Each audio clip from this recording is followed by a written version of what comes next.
The Serpent Speaketh, audiobook, Part 8, Doctor's Office. Hi, Daryl. Hi again, Doc. Frank said you tried to hurt him. It didn't happen like that. It was Cleo. Cleo? You remember her. The lady who... The imaginary lady, Daryl? She's real. That's why you're here, Daryl. You think she's real. She is. I'm not going to argue, Daryl. Okay, so you think I'm crazy, don't you? Not crazy, Daryl. Ill. Frank almost died. But he didn't. He didn't die. He could have. So we need to keep you here until we're sure that you and Frank are safe. June 12th, 2012. I feel nothing. No hate, no boredom, no love, no joy. Maybe it's the meds they're giving me, or maybe something more. I'm not trying to figure it out right now because honestly, I don't care. The days are spent in group sessions where we're encouraged to talk about our feelings. Aside from that, we sit around a lot and eat tasteless food. No one has visited me, and while that makes me feel a little sad, to tell the truth, I'm not sure if I want visitors right now. I have a feeling everyone will be just as disappointed as Frank is. I'm heavily sedated, and on the plus side, it's kept me from thinking about my brother, or hearing Cleo, or worrying about much of anything for that matter. I dislike the drugs because I can't think or walk normally. The doctor tells me to accept them, and that I shouldn't try so hard. I tell him I have things I need to do in my life, things I need to accomplish. He tells me to just focus on getting stable right now. After an insipid dinner of peas and turkey covered in gravy, I finally have my first visitor. Summer shows up. I'm surprised and I tell her how much it sucks to be here and how awful the drugs are and that I want to see her again. She tells me she sympathizes with my plight but that I need to just work on getting better. I can tell she is nervous as she tells me that she is with Clyde and then smiles and leaves without saying anything else. Clyde then walks in. He tells me he had thought of coming to visit earlier, but figured I needed some time alone. Thanks for coming, I tell him. You're welcome. I want to be here for you, he tells me.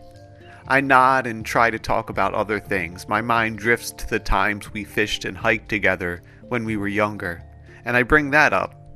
Clyde tells me he doesn't want to talk about the past. So what do you want to talk about? I ask. I feel like I have no idea where to start.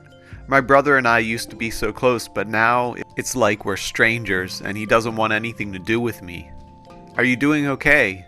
He asks. I don't want to talk about it, I say. He scratches his chin. You need to confront whatever's bothering you. Accept your fate and move on, Daryl. I avoid his gaze. Daryl, Clyde says. How did you do it? How do you live? I ask. I don't know, he says. I meditate, I run, I try. It's not always easy, but I learned to live with my past. You want to talk about the past? I ask. He nodded, no. Not now. Maybe one day, he said. Whatever it was, whatever I did, I'm sorry, I said. I never held anything against you, he said, but I also can't pretend like the past doesn't exist. You never held what against me? I asked. I'm sorry, I shouldn't have brought that up.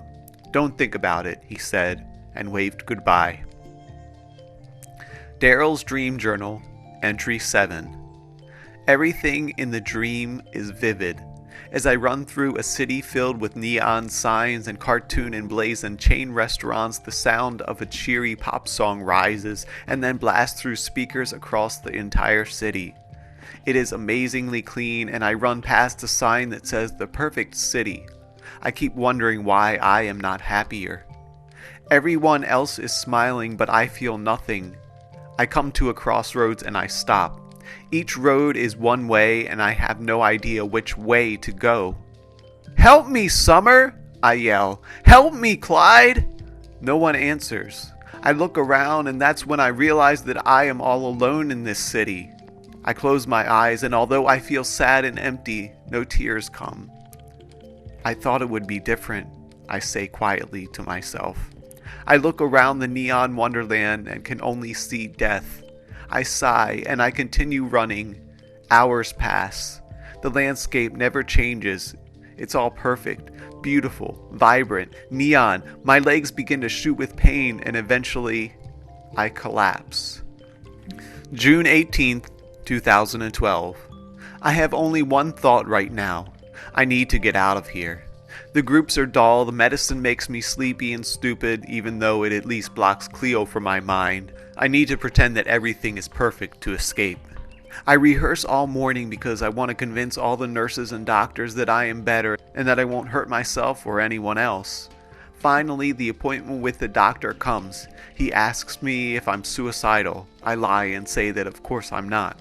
He asks me about delusions. I tell him I'm not hearing voices. He tells me he can't release me today, but that things are looking up.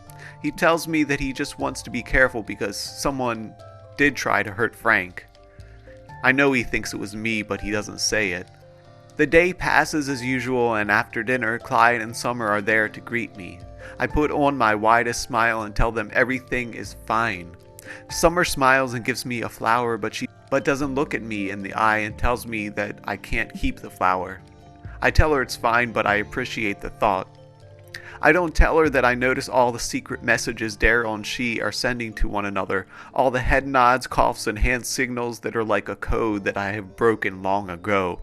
It tells me when they're lying what their real thoughts are, and most of them, unfortunately, are not very flattering to me. But I don't say anything about it. I just lie and say I'm happy, and they lie and say they're happy for me while their gestures tell me they hate me. I tell Summer about my plans after I get out. I talk about taking control of my life. I really sell her on the fact that I am getting better, and it's not until they are about to leave that I realize Clyde had not said a word the entire time. I know you're not really better and that you have the whole staff fooled, but you haven't fooled me, Clyde tells me. But that's okay. I understand. I'm going to be there for you when you get out. I'm going to help you. I smile stupidly at him. He looks me over carefully and gives me a crooked smile. The unspoken language of two brothers who were once close says, "Don't worry, I won't tell Summer." I smile back, playing the game like a pro. I remind Clyde of how he lost his mind in college and wound up naked by the river, and how the hikes were the only time he ever seemed at peace back then. I start to laugh and he follows. Our laughter slowly dies down as we both become hyper-aware that the other patients and visitors are staring at us. And then Clyde looks me straight in the eye. "But don't you remember, Daryl? That was you. You were the one who had the breakdown." I scoff, but as I'm watching them, I know that they're telling the truth. It's suddenly dead quiet in my mind. Summer and Clyde continue to smile and say that they have to leave because visiting hours are coming to a close. I'm lost in thought, but manage to thank them both for coming. When they leave, all I can think is, was that possible? Have I really been the crazy one all along? June 25th, 2012. I go to all the group sessions or meetings, take my medication, and a week later the doctor tells me he's talked to Clyde and that I'm going to be released under probation to a supported housing place. I can't say I'm happy, but at least I'll be able to breathe a little bit of air and not have to sit in the hospital all day. Clyde and some guy I don't know named Keith come to pick me up at the hospital. Clyde tells me he has some stuff of mine, but that I'll be staying with Keith. I tell Clyde thanks, and he smiles and tells me that we have to get together to go hiking sometimes. Keith starts to tell me about the house. In order to stay in this house, you're going to cook your own food, go to your own job. Maybe go out for a drink now and then with friends, but you're not going to be drinking any alcohol or staying out late at this house, he says. I just nod and get in the car. Frank waves goodbye and we drive to the house. Keith tells me all about the house rules and the way things work. I listen, but I keep asking him to repeat himself. I tell him that it's the medication, but to tell the truth, I just really don't want to go to this house, and I think Keith knows it. When we get to the house, I put the boxes in my room and organize a few of my things, putting clothes in the dresser and books on the shelves.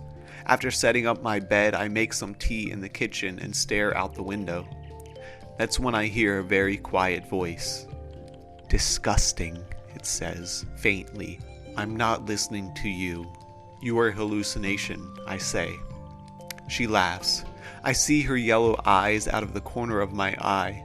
It's Cleo, or at least I think it's her. She's fuzzier than she used to be. If I'm a hallucination, could I do this? She asks, taking my pills in my pocket and throwing them. I note their position and start to pick them up. I sigh. Why can't you leave me alone? I say. I need to get my life back in order. Get to work. Learn to be sensible. She laughs. You don't want to be here, and you're continuing to just do what others tell you to do like you've always done, she says, pointing at the pills. I ignore her, picking up the pills that fell on the floor and heading outside to pick up the rest. She follows me. They don't trust you, but you have every right to be here. Same as them, she says. I'll earn their trust. I'll follow their rules, I tell her. You're weak, she tells me. I ignore her, and she doesn't like this. Keith sees that I'm uncomfortable and asks me if everything is okay. I tell him everything is perfect. I tell him that everything here is going to be great. Daryl's Dream Journal, Entry 8. I was hard at work putting the finishing touches on the perfect city. I looked at my plans, then looked around. It was beautiful and clean. I walked around and people said hello, and for once it felt real. I kept repeating that it's going to be difficult, but we're going to make this place work. People smiled as I walked around. They encouraged me. I tried to be confident, but the more I spoke, the weaker my voice became. I stopped walking and sat at a park bench, finally realizing just how tired I was. I stretched out and was about to fall asleep. That was when the ground moved, and one by one the buildings started to lean. I leapt up and watched as first one, then another building began to tumble as the ground was pushed up. The buildings fell like dominoes, one into another. I leapt back, repeating to myself and those around me, "We can rebuild it again. We can always rebuild it again." That's when the ground opened up, and vines and soil shot forth while snakes slithered out and covered the city. In seconds, the entire place was covered in vines and animals. I sat down. You might think this is where I would give up, but I knew that I wouldn't. I leant back on the bench and fell asleep. When I woke up, I brushed my teeth and walked out of my bathroom. As I walk down the hallway, a voice then whispers to me, "Wake up, Daryl. Wake up, Daryl. Wake up." In my dream, it's Frank. But when I wake up, it's Clyde telling me to get moving, saying that he had been waiting since 10 a.m. for me to wake up.